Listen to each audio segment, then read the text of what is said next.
La phase de planification des actions doit permettre de faire en sorte que les actions qui auront été conçues, qui auront été détaillées,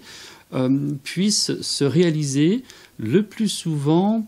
plus ou moins simultanément. C'est-à-dire que il y a plusieurs objectifs spécifiques qui auront été définis, c'est-à-dire plusieurs chemins pour atteindre l'objectif général, plusieurs objectifs opérationnels, donc plusieurs actions auront été définies pour, dans le cadre de ces objectifs spécifiques, des formations, des ateliers, des journées de mobilisation, et en conséquence, il faudra très précisément, dans le cadre de cette planification, définir la place,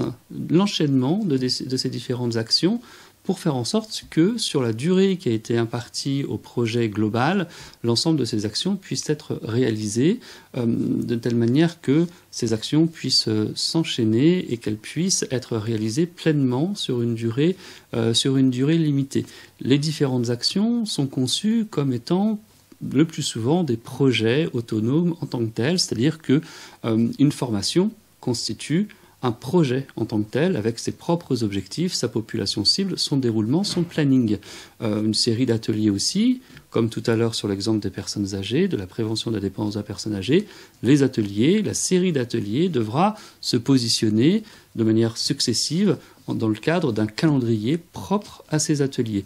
Le calendrier des ateliers, le calendrier de la formation sont deux calendriers différents qu'il faudra intégrer dans un calendrier global pour faire en sorte que l'ensemble des actions puissent être réalisées sur une durée de 12 mois, de 18 mois peut-être,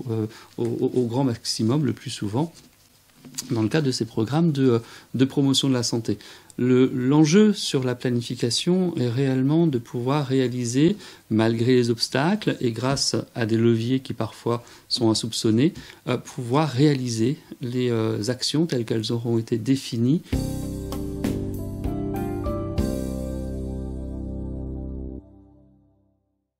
Pour réaliser pleinement les actions dans le temps qui a été imparti au projet, il faudra des tableaux de bord, il faudra des calendriers, des rétro-planning, il faut différents outils à la fois simples et en même temps très opérationnels